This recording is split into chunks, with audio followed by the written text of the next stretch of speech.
Yeah, well, welcome, and good to get out of the rain because I think it's just gonna, crash down pretty soon. Um, as you guys know from the program, we have a panel on advocacy and activism. And our panel is really a continuation of a conversation that began 5 years ago at Reunion with the panel on activism. And several of the folks who are here now spoke about how their time at Amherst had shaped the advocacy work that they had embarked on uh, afterwards. And then there are a couple of newbies like me. So we're really here to discuss how the tumultuous events of the current historical moment, the murders of Ahmaud Arbery, Breonna Taylor, and George Floyd, and the protests that followed in the summer of 2020, the insurrection of January 6, 2021, how those events served as an inflection point that reshaped or revitalized or maybe redirected the work that we've been involved with. So I'm going to do a quick intro for everybody on the panel. They're each going to speak for about 5 minutes. I'm the timekeeper, so I'm going to give people the hook. And then we'll have a chance to give the panelists a chance to respond to something, and then I thought we could open it up for Q&A in the last 15 minutes. That at least is the grand plan, because we've got an hour here. So if I could introduce today's panelists. Erica Fields, who works at a nonprofit organization that addresses educational, health, and workforce challenges across the globe.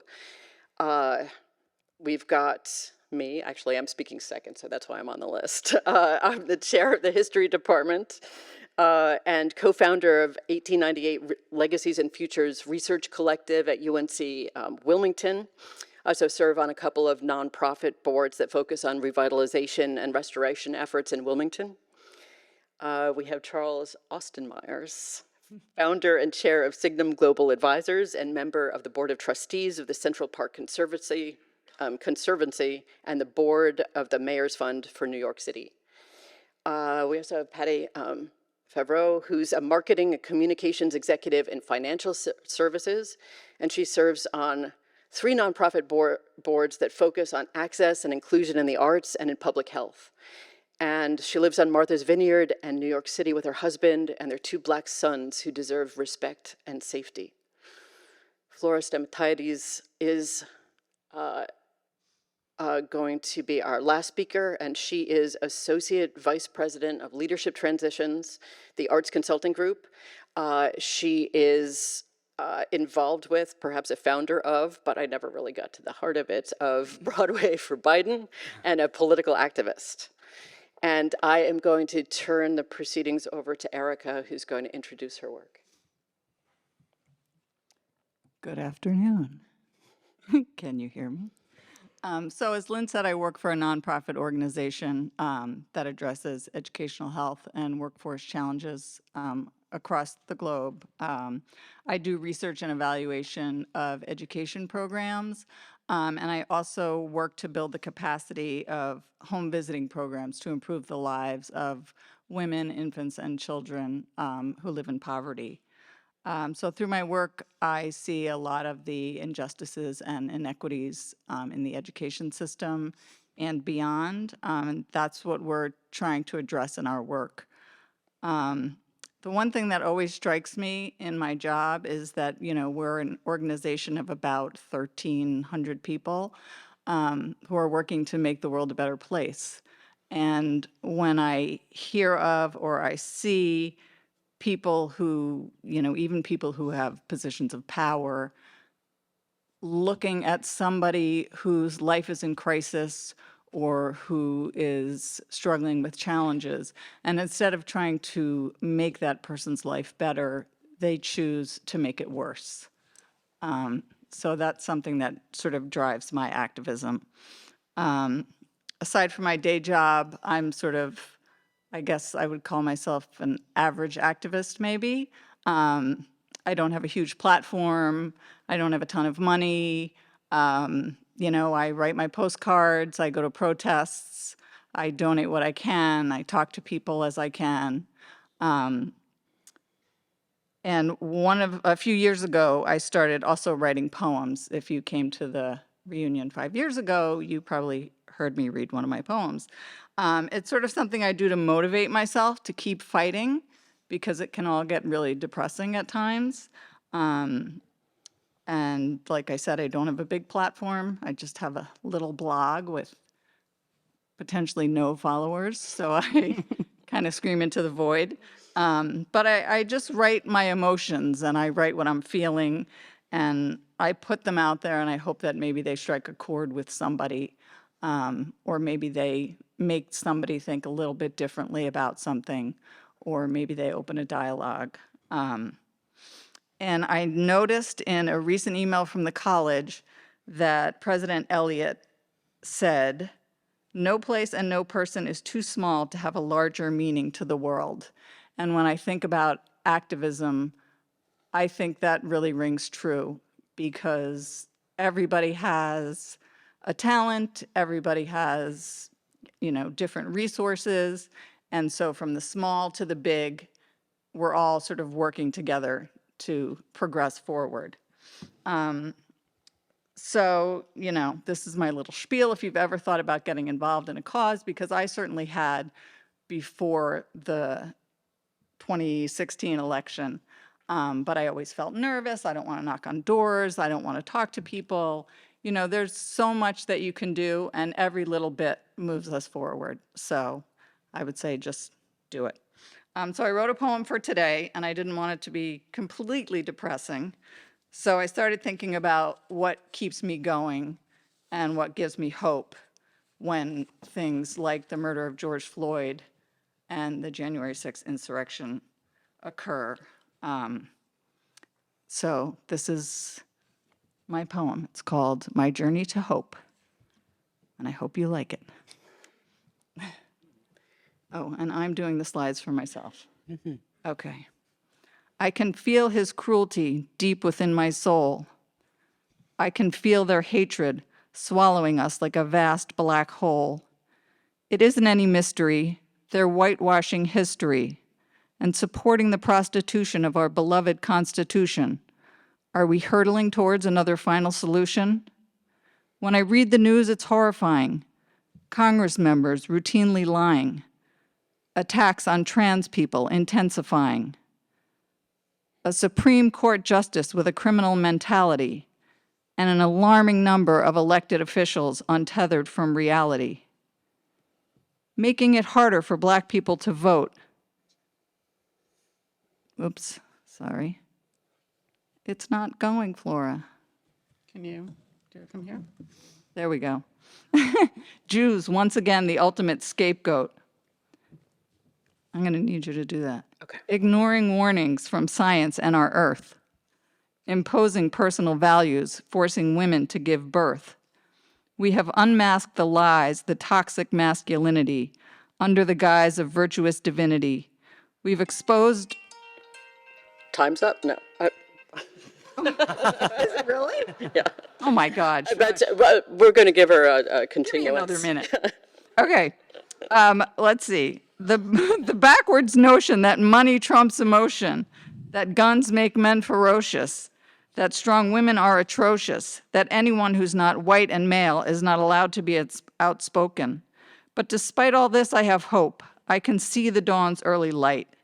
I see it in the eyes of our children who have taken up this fight. They've grown up in a world of mass shootings and violence, and they won't stand by and suffer in silence, while the screams of their classmates ring in their ears and the NRA stokes angry white men's fears. With intellect, tenacity, courage, and grit, the next generation has pledged to commit to progress and power in the hands of the people, with women and people of color as equals, taxing the fuck out of the rich and deceitful, systemic reforms that will cause an upheaval. Our children are literally carrying the weight of the earth on their shoulders, of humanity's fate. And what I see when I look at the young, I see heroes unsung. They, them rolls off their tongues. They say gay, they say trans, and they fully understand that this person's life should be celebrated, not banned. So this one goes out to the children who come marching by the millions. Can you feel their resolve? They've been through it all. We've stripped them of their youth. They have no choice but to use their voices to make noise because their childhood's been destroyed, and the very people who should be supporting them are now thwarting them, holding them back until they have to attack just to live their lives, in fact, just to be heard. It's absurd, but I have hope. I see that spark in the distance, being stoked by our children's persistence. Our world may be in a state of flux, but this generation gives major fucks. That's okay. I knew everyone was going to. And I'm sorry for going over time. Shudder. I'm just kidding. These are bifocals, but they don't really. Alrighty. All right, so that's Shudder. Shudder. that was the code word, and I forgot it immediately. So what I have up here is a slide of my hometown, Wilmington, North Carolina, not Delaware. I put it up here because right now it's kind of a sleepy town on the coast. It's known for its beaches. Maybe you've vacationed here. And I wanted to put these up as a contrast for the history of Wilmington that I'm going to share a little bit about today.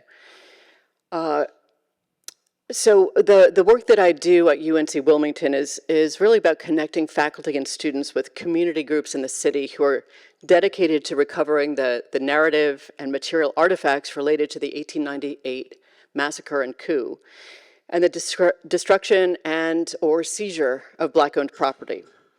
And I'm working to institutionalize the teaching of this history so that students at UNCW don't graduate without engaging with this complex history. Many people in Wilmington have not heard of 1898. In fact, there's kind of an origin story. People say, like, when did you first hear? Well, the January 6th insurrection certainly had particular resonance for Wilmington residents because it had uncanny parallels to the city's own fraught history. Because 125 years ago, almost exactly, in Wilmington, Confederate flag-waving, self-styled patriots succeeded in overturning a democratically elected government. Now, Wilmington, North Carolina was a uniquely integrated city after the Civil War. It was the largest city in North Carolina, and it had a majority Black population, probably about 56%, maybe a bit higher. And members of the Black community, unlike almost anywhere else, held positions of social, economic, and political power, right? From having seats on the city council to owning many of the city's businesses. And in fact, because I'm a historian and I can't stop myself, brought some evidence to show you. So here's a city directory from 1897. Just one page of it shows you some of the business owners in the city.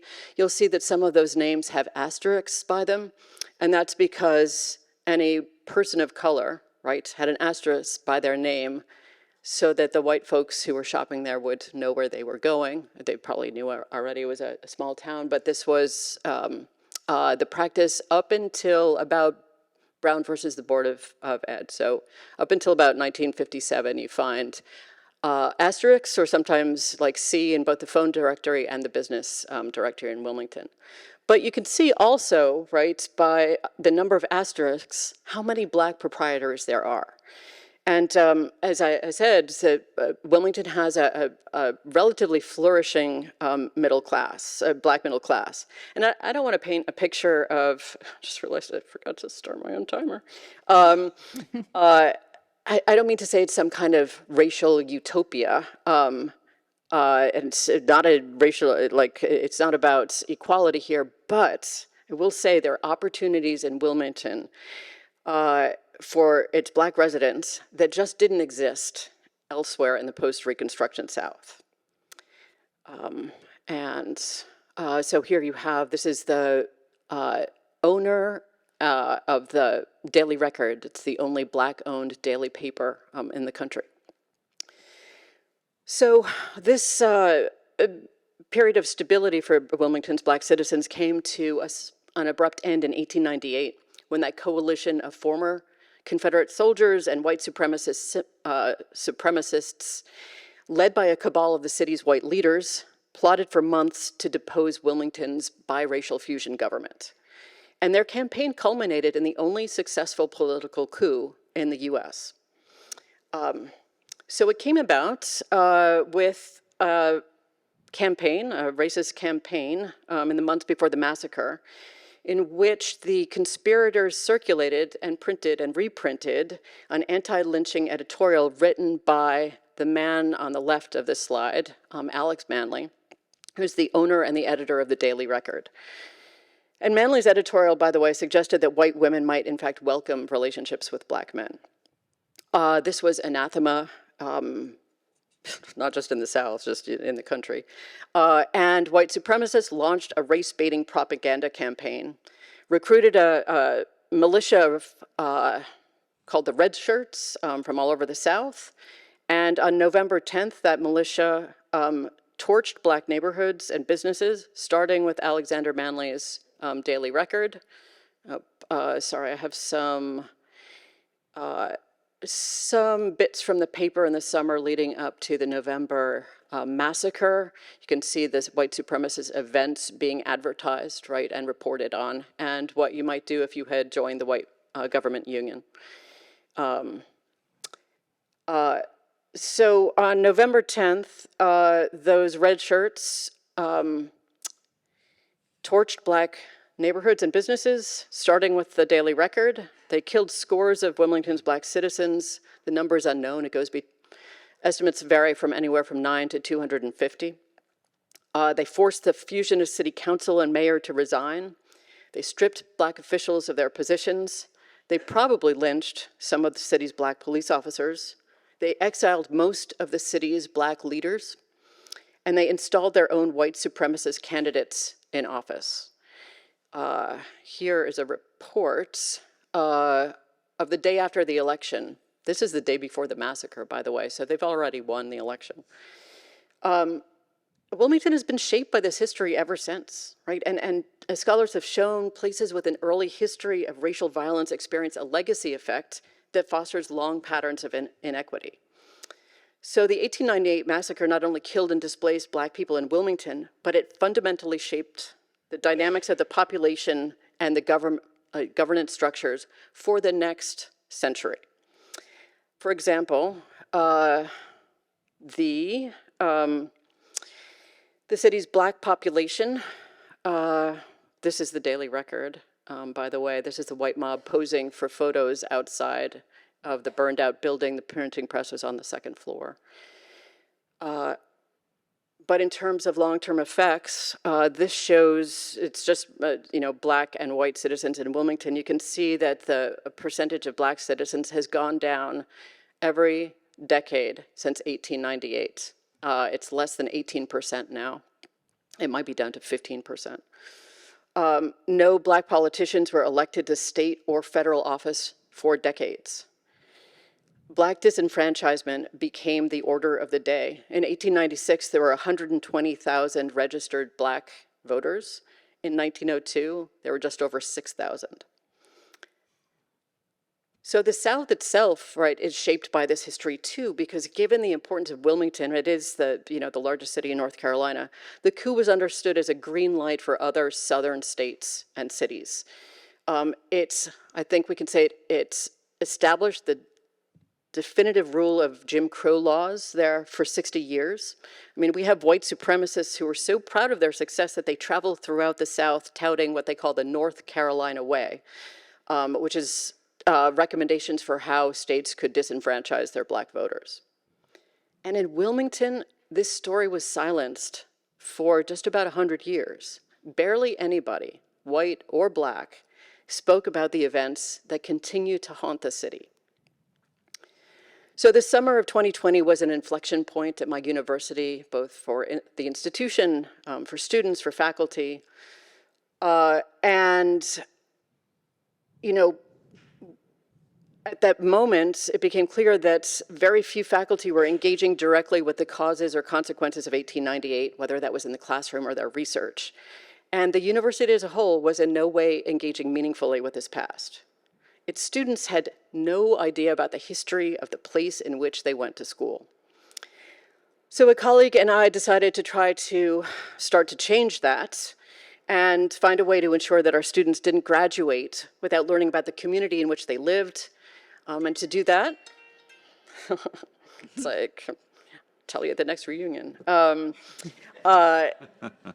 We decided we needed to seed the university. So we started to run faculty curriculum workshops. We've had about 50 faculty go through who are teaching with, across disciplines in ways that engage with the history of Wilmington and Black history more generally. They don't just talk about 1899, they talk about both the legacies of 1898, but also its futures, right? And we also work on resilience and restoration efforts because it's critical to talk about, right, resilience and resistance, as well as the impact of the massacre and coup. And I went a little too long, so I'm going to turn that over. Yeah. Yes, and Charles is next. Great.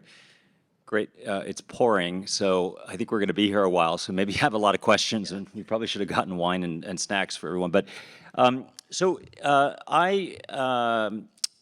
thanks. Sorry. Just close it. Problem.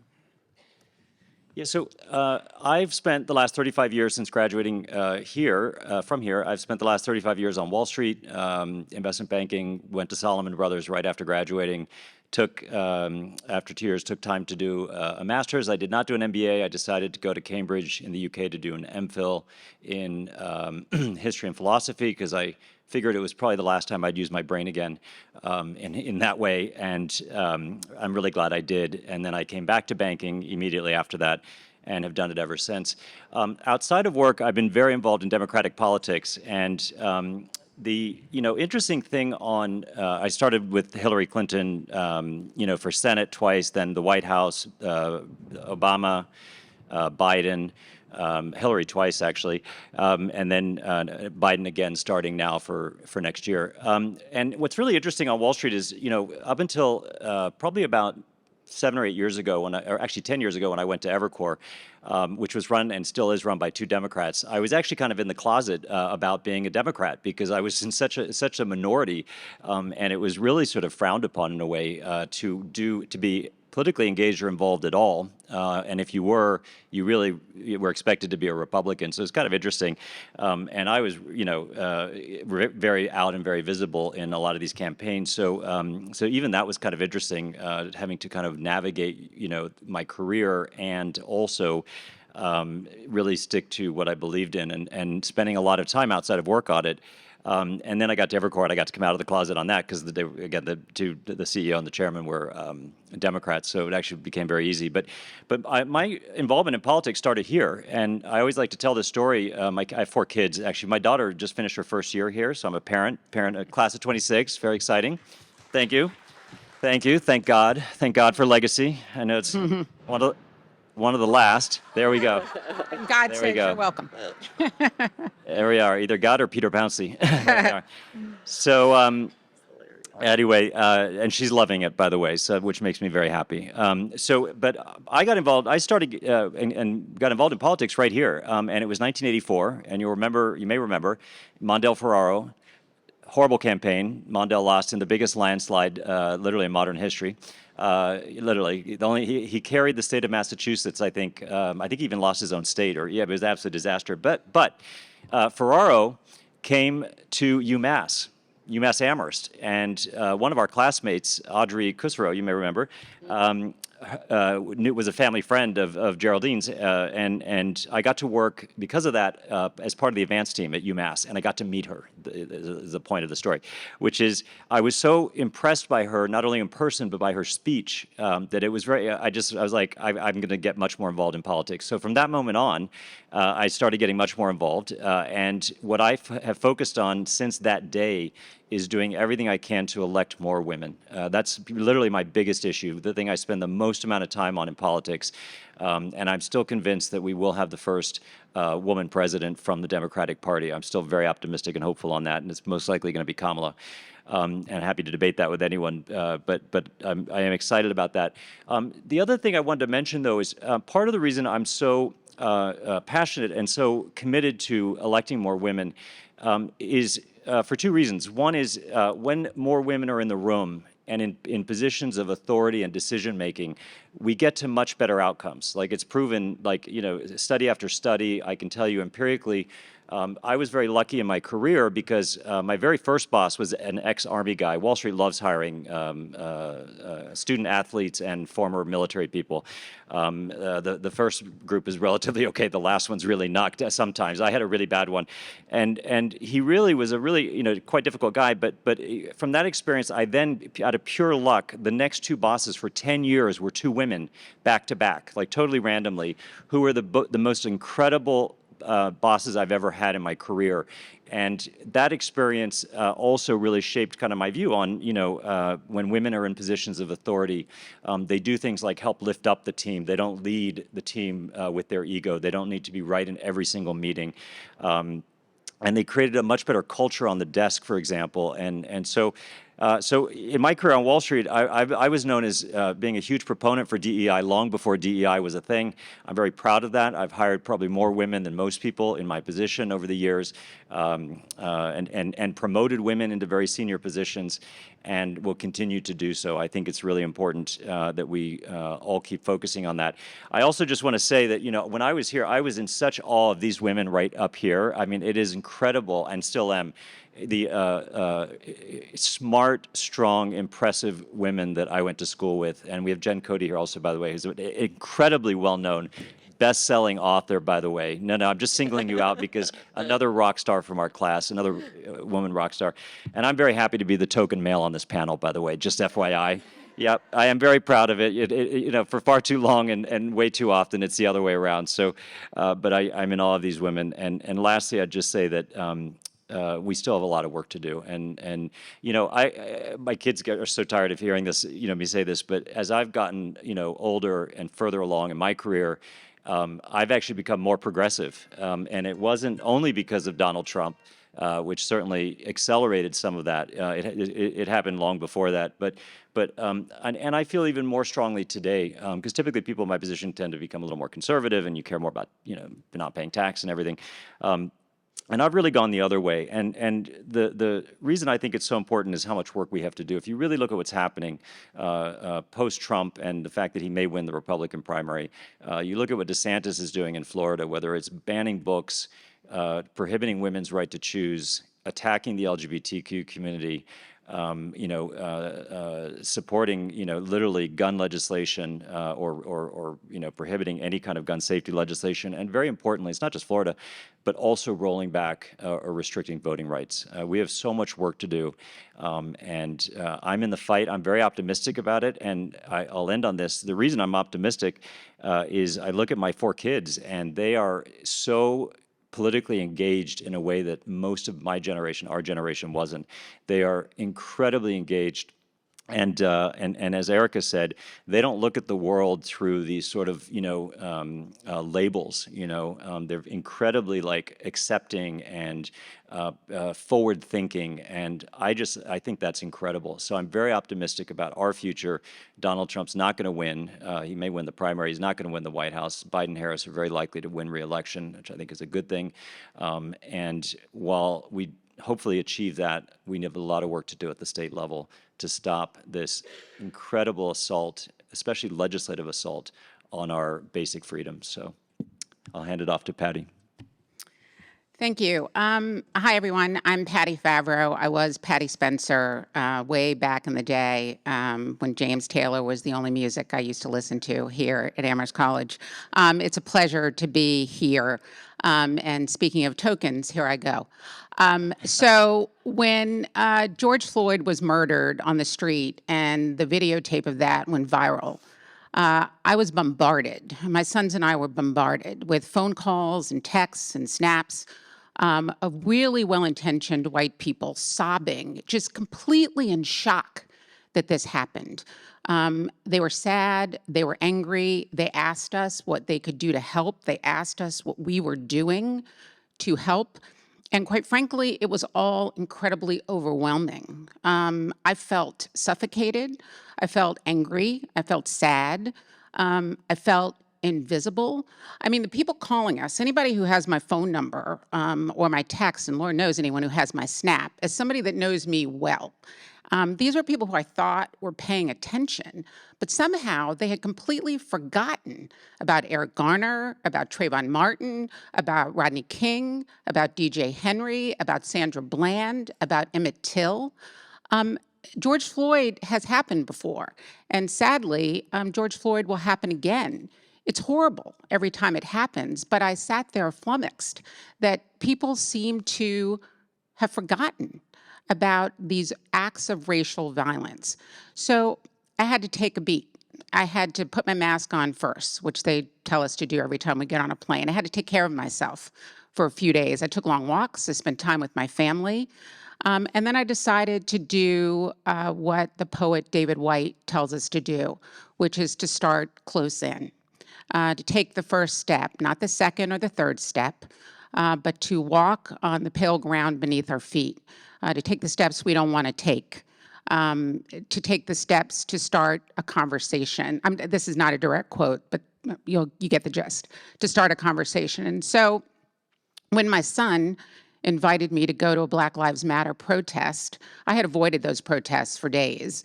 I said yes. As parents of teenagers, you know, when your kids want to spend any time with you, you say yes, right?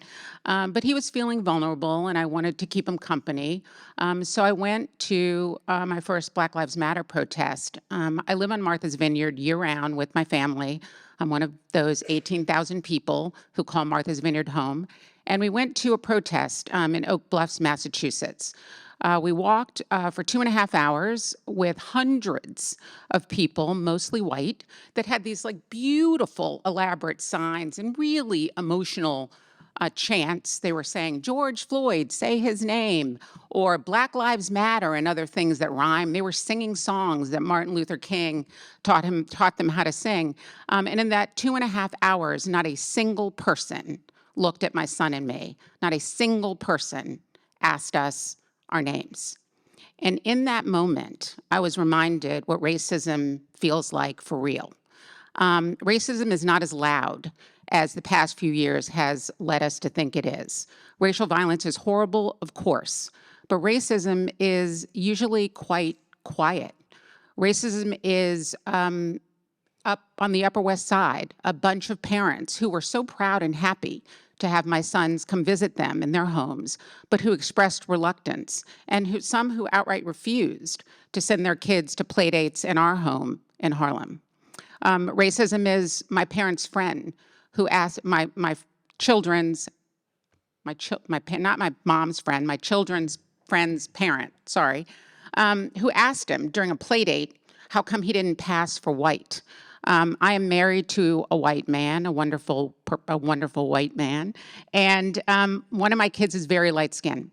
And this mom asked him, "Well, you could pass for white. How come you don't pass for white?" And even though he was only 11 years old, he understood what she meant. She meant, why would you be Black if you could be white? If you could be white, why wouldn't you choose that? Racism is a conversation I know many of you have heard before. It is the parents and the kids who say to my children and to me, these are people we love, that the only reason my kids got into Amherst and Wesleyan early decision is because they are Black. Now, it's okay for Black to be part of the consideration, but in saying that, they're signaling to my children and me that all this talk about diversity and valuing it doesn't really matter when they have to make a little bit of sacrifice or make room for other people at the table, right? It also overlooks the extraordinariness of my own children, who were really high-performing kids in their high school. It made them feel small, and it made me angry. So racism is all of these attempts to make us feel inferior, to make us feel not entitled, to make us feel unworthy, to make us feel invisible. So I decided in this moment that I needed people to see us. I needed to tell stories. And so I picked up my phone and I became crazy active on Facebook and on Instagram. And those of you who follow me know that I tell the story of my life every single day. I introduce people to my desire to lose weight, to be more fit, my hopes for my children, my pride in my children, my pride in my husband, where I live, where I travel. I want people to see us, and I make sure that they do. My goal when I started all of this was to save a single life. A friend of mine told me that if you do racism work, the work is saving a life. And if the work you're doing isn't saving a life, then you're not doing anything at all. So every day I wake up and I try to save people's lives. I also I invite conversation. Because of my activism, my close-in activism on social media, I've been invited to participate in podcasts and give talks, and I've written articles. And those have been loud moments of activism, but those really aren't the ones that matter most to me. It's the friend that calls after something that I wrote and asks a question about it. It's the person who calls and shares with me that they understand a little bit more about what it's like to walk in my skin, and thanks me for my service, which is really being here in rooms like this, talking about the pain of being a Black person and a Black mom in a room filled predominantly with white people. And so I show up. I give sacrifice, and I expect sacrifice. I ask people to give me a little bit, to share a little bit of their privilege with me to help things get better. And in exchange for that, I give up some of my pain. I give up some of my wounds. And I learn how to love and welcome all the help we can get to make this world a better place. As far as my goal of saving a life, I believe I've done just that. In fact, I know for sure that I have saved 2 specific lives. These are my boys. This is Owen and Emmett Favreau. And if I have done my work well, which I will continue to do, you will get to see us living and laughing and journeying through this life, living out loud, living beautifully, proudly, and wonderfully. And we will not have to die in order for you to say our names.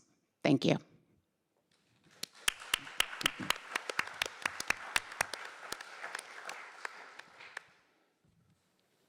So I don't know how I follow that, but thank you very much, Patty, for sharing. I always learn when I listen to you. Thank you. So I'm a little emotional, sorry. My activism journey started when I was 12 years old. And I thought about you, when you gave your list of names, there is one name that is always forgotten. When I was 12 years old, Arthur McDuffie was murdered by police officers in Miami. He was chased down on his motorcycle by police officers on motorcycles. They dragged him off his bike and they beat him to death. He was acquitted. The prosecutor was Janet Reno, by the way, and the judge even said how bad her prosecution was, even though 2 of the officers flipped on their fellow officers. An all-white jury in Palm Beach acquitted those officers, and Miami exploded. I was actually at my friend's bar mitzvah. We were downtown. They had sent a bus to get us, this yellow school bus, so that our parents didn't have to drive downtown to the bar mitzvah. So the bus came back, and it was surrounded with police officers and their cars, and they escorted us out as we sat on the floor of the bus and peeked up out the windows. And I went home and I asked my mother, what happened here? Why did this happen? Why are people rioting is actually what I asked, because that's what I saw. And she said, that could have been your uncle. That could have been your cousin. That could have been someone you love. Wouldn't you? And it's funny that my family actually, I have a cousin who, when I said that to her, now still does not speak to me. She will not speak to me because she thinks it is so deeply offensive that I would suggest that her white son might be a victim. So that started me off. I wanted to make things better. I wanted to make change. And there are so many ways in which you can make change, and I chose a different kind of path. I went to work for a labor union, and as an organizer, which was about making life better for artists who wanted to make art. And I specialized actually in finding ways to get projects and work by underrepresented communities that were not being represented by the union onto union contracts so that they would have the same opportunities to have pensions and health care and build up their savings and work at living wages doing their art. Shows by people like Tyler Perry, for example, who everyone thinks now is so awesome. Not in my eyes. So that's what I did for almost 25 years. And if you are in a labor union, you are naturally involved in politics, even though the union at that time tried to claim they were not political. That was not so, because you had to be. You have to advocate for labor every day in everything you're doing. But when I left there, I realized that I still wanted to make change. And so I make change in my work, the work I do now. It sounds ridiculous to say that by doing executive search, I'm making change, but our goal, my firm's goal, is to ensure that the next generation of leaders is representative of the colors of this country, of the diversity of this country, every kind of diversity of this country. That is our stated and active goal every day, is that the next generation of leaders, as people retire, as we replace them, will not look like they do right now. So, but I also needed more than that. I need more than that. And I had been doing, I texted for Hillary, phone called for Hillary, I texted for Kamala, I texted during the midterms, and then the pandemic happened. And I was sitting at home and my entire industry shut down. My paid work at that time was actually working as a labor consultant to Royal Caribbean Cruise Lines. And they actually kept me on for 2 more weeks after Broadway shut down, so I was very lucky. But I was sitting at home seeing thousands and thousands of people who had been thrown out of work, an industry that, by the way, if you don't know, the entertainment industry in this country, and that includes film and television, is 4.5% of our gross domestic product. Everyone thinks of it as it's not a big deal. It is a very big deal. So I thought, what can we do? Well, we can get Joe elected. So I pulled together some friends. Erica was one of them. And I said, look, I have this idea that we could make a video. We're all artists. We could take, a song that we all know, and we could write new lyrics, and we could do whatever. And they said, actually, no, we want our own song. And so we did that, and we're going to show the video at the end after you get a chance to ask questions and answers so that we can not take up the time for your questions and answers with the video. But that led to becoming part of the leadership team for Broadway for Biden. Broadway for Biden was a volunteer organization connected with Women for Biden-Harris that actually did not only fundraising, we did phone banking, we did panel discussions, but the goal was, because we knew, to get these numbers out there, we knew that our industry was being treated as though it was unimportant, and we knew that Joe and Kamala knew that wasn't so. They knew that our industry was important and essential, and we knew that entertainment was one way to get that message across.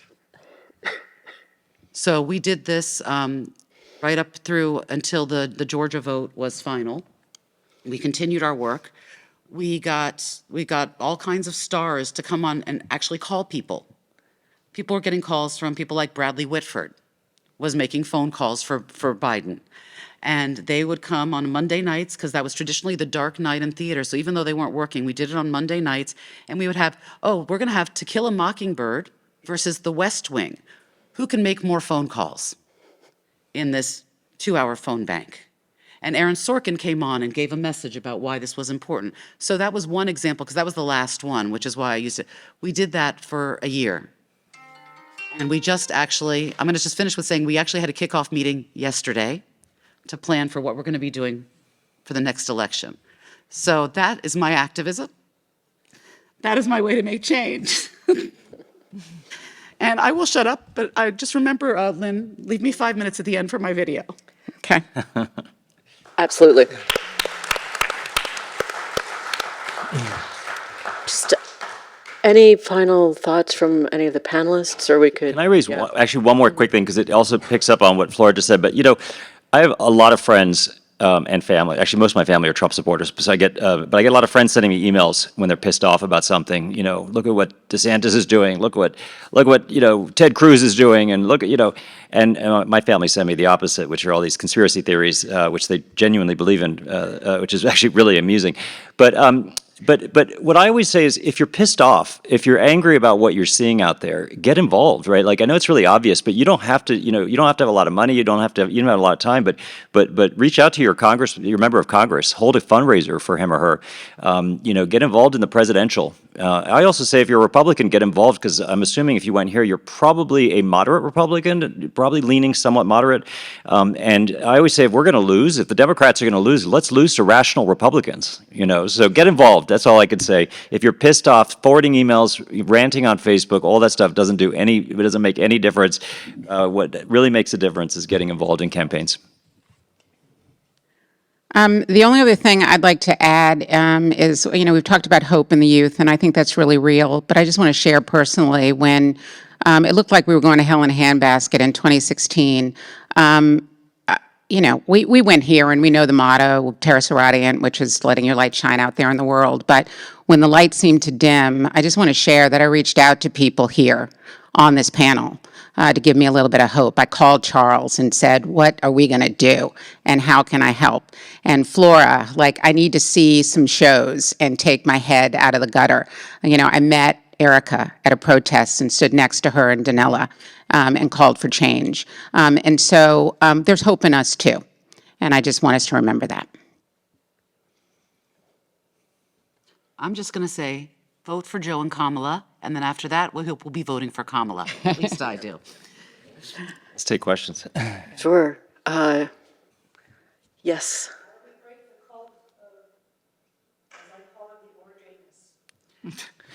I can't hear. It's going to be it's very hard. I come from my entire family are ardent Trump supporters, and half of them are evangelicals and are absolutely convinced he was put on this earth by God to save America. They genuinely believe that. They actually genuinely believe he is a true Christian, despite overwhelming evidence to the contrary, literally.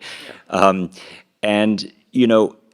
then the other half are Trump supporters because they're part of the tens of millions of Americans that have been left behind increasingly, where the American dream is either dead or increasingly, less available to them. And Trump came along and very effectively, I think he kind of stumbled on this initially, but to his credit, then ran with it, an incredible message that really resonates with people like in my family who are actually educated and middle class, not horrible people, aside from their political beliefs. But they, the message was, the reason the American dream is dead for you is because of immigration, free trade, and China. Right, with a pretty heavy racist overlay in some of that, and that resonated. And they also think he's a successful billionaire, so he's aspirational to them, and so that's what we're dealing with. And that's why I always say, the Democrats, and I'm very, very involved at a pretty high level in these things. We are so bad at messaging. If I could change one thing in the Democratic Party, it would be our ability, or it would be our messaging. Because the truth is, President Obama got the Affordable Care Act done. That has been a transformational piece of legislation for tens of millions of Americans who never had health care coverage. I mean, it's absolutely transformational. Maybe not an issue for people in this room, but it is so transformational, life-changing. And Joe Biden last year got three things done: the Inflation Reduction Act, the CHIPS Act, and the bipartisan infrastructure bill. Hell, he just got the debt ceiling deal done. Mm-hmm. But we can't message any of that. What our message on I'll end here, but on so many Americans falling behind, which is the truth, is it's actually the product or the result of global monetary policy and automation. Try explaining that to people in rural Pennsylvania. It just doesn't work. So we have a lot of work to do, and I think messaging is our biggest challenge. The good news on Trump is he's 76 and incredibly unwell. And I don't mean that personally, I just mean it objectively. I really don't think he'll be president, but his impact, his hijacking of the party and his impact and hold on the party will long outlive him, unfortunately. Yeah, in front. And after Soweto, we started to organize for divestment. And I remember the great liberal President Ward was against divestment. We were totally corporate compromise. And we couldn't, we picketed them at an all-male club down in Washington. We were evicted. But you can make change because, in 1990, after Mandela was released, those of us who had agitated the school by then had divested under President Marx, you know, pick a closet Marxist perhaps. They made sure To run, no. the front row for To come up here. the honorary degree ceremony of Mandela. And when you think of that movement, the anti-apartheid movement, when Ronald Reagan vetoed sanctions in South Africa, they were overridden. We organized all these protests. I was with the American Committee on Africa around the country, in the districts, all these Republicans. And Mitch McConnell and 33 other Republicans joined the Democrats to override that veto. So I always tell that story because we beat corporate America on that issue by just having the faith we could succeed. And of course, I see Amherst, of course, also changed. And I'm very optimistic because of that. And I think if there's one thing I want to suggest as an organizer myself, you know, how is a guy who's sitting in New York or Connecticut affect the presidential race? Well, my sister hooked me up with this idea. Focus on a swing state like Pennsylvania, Georgia. So I organized, using all my experience anti-apartheid, you know, all my friends do remote phone banking to these swing states. So I got tons of people to do that. When there was a runoff in Georgia, we all did it. Now, I don't know if it made a difference, but everyone doing that kind of thing. My friend who was an anti-apartheid activist went to work for the AFSC, organized all their people, because they're Quakers, Western Pennsylvania, door to door. They were the margin that defeated Trump in Pennsylvania. So just a message, I mean, think of remote phone banking in 24. We're going to have to do it again, whether we think Trump is weak or not. They've sabotaged so much the voting restrictions. Don't underestimate the guy. But I commend you, fellow Amherst Thurgans, for continuing some of the activism. We've all been involved.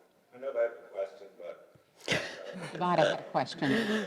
I just want to say one quick thing, that Karen, who is sitting right behind you, does a lot of work with an organization called Sister District, and that's pretty much their focus, is to partner with districts that, where change needs to happen. And so, people in California will be phone banking and texting and raising money for, a random race in wherever, Arkansas or wherever they see change needs to be made. And knock on doors. If you haven't done it, it is an experience. I did it in Georgia, and it is an experience. Sometimes you get the door slammed right in your face, and other times you actually have a meaningful conversation. But I took my kids, it's a great experience.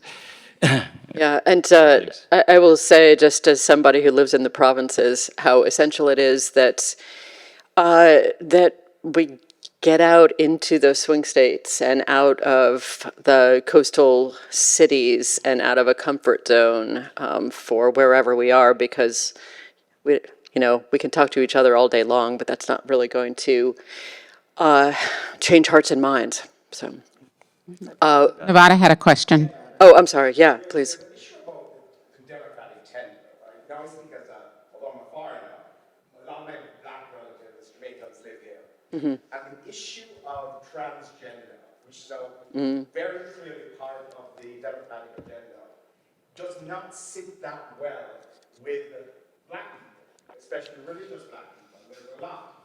And the way, it's not that they will vote for Trump, but what they will do is actually not vote. So there's a little bit of how the Democrats, and the Muslims have also a very similar issue, but the black vote is a larger issue. So the Republicans have done a very good job of defining the Democratic Party primarily not as healthcare, but as the transgender party. So the Democrats, I'm less hopeful than Charles, unfortunately, because the blacks, which were so critical to the vote before, are drifting away in droves and are not being addressed in any sort of focused ways. To the extent that you, Charles, sit in these meetings, understand that what black people are hearing is not a party that we feel comfortable supporting.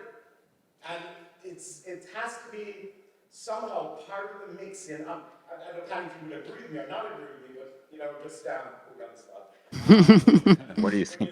Yeah. Yeah, so just say that as a.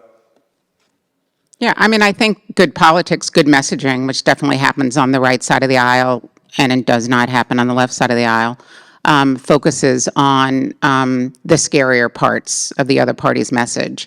And I think what we have to do, I'm really self-conscious saying this in front of Charles. Kick me under the table if I'm wrong. But I think what we have to do is outshout them a little bit and also get disenfranchised people to vote.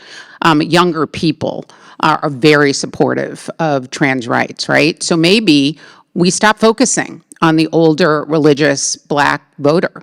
But maybe we start focusing on the formerly disenfranchised, younger 18-year-old, 19-year-old, 20-year-old voter who wants to believe change is possible. And in the trans community and the rights that trans people are fighting for and gaining in certain pockets, they see hope and transformation for the future. So I think it's just a little bit of a shift, perhaps, is one way to do it. And then there's this amazing guy I can share his name with you, who just is just outraged and wonderful and loud and gay, and he breaks down everything that Joe and Kamala have done really well.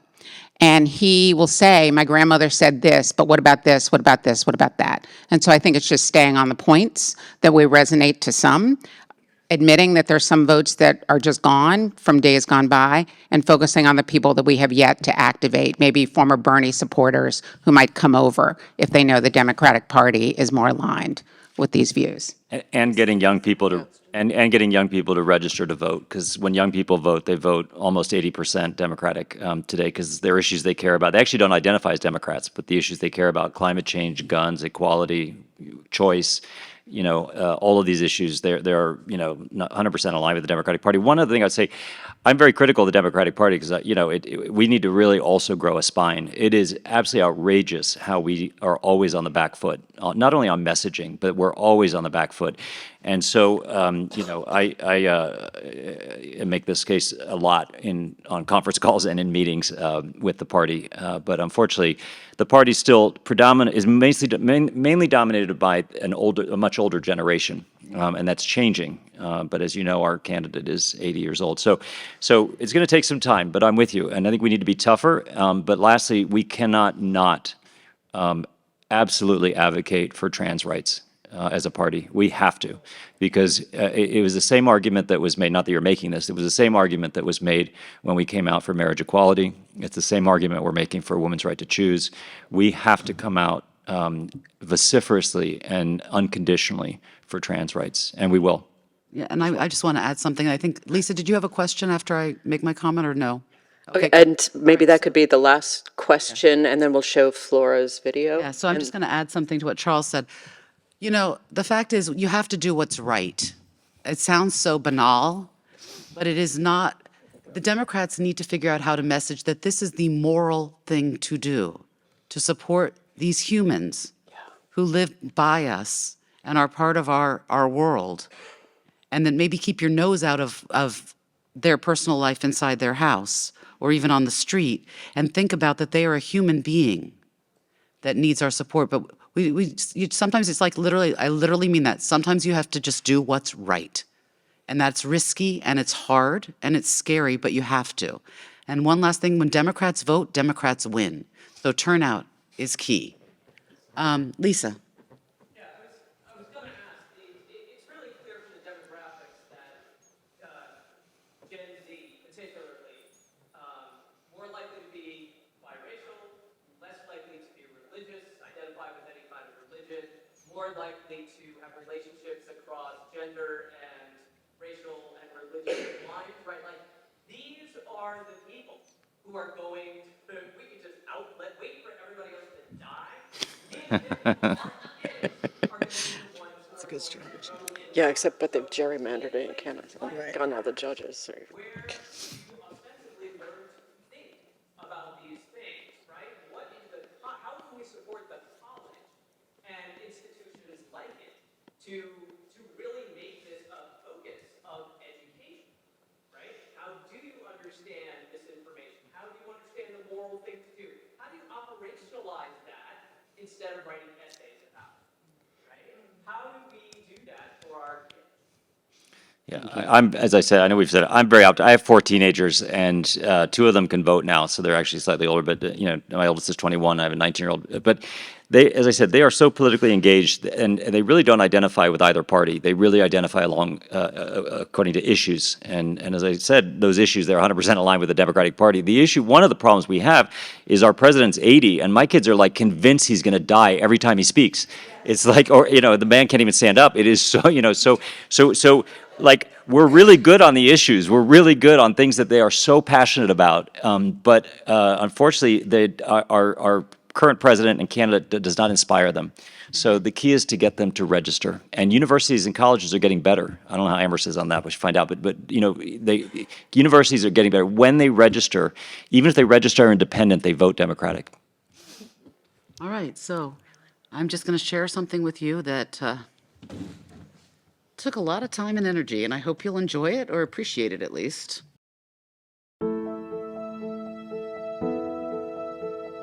Change occurs because the conscience of a country begins to rise up and demand we need change. We need change.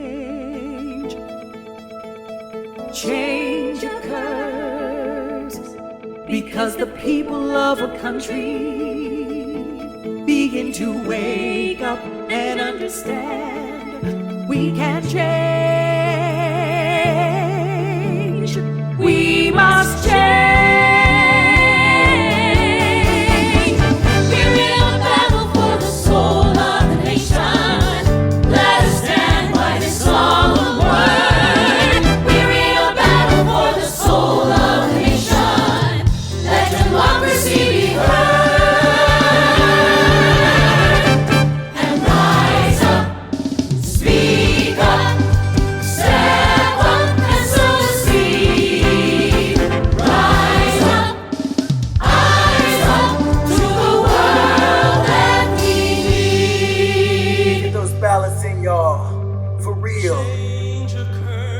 Biden's providing a new kind of pride. Sister Kamala is the MVP to stand by his side. The people have spoken.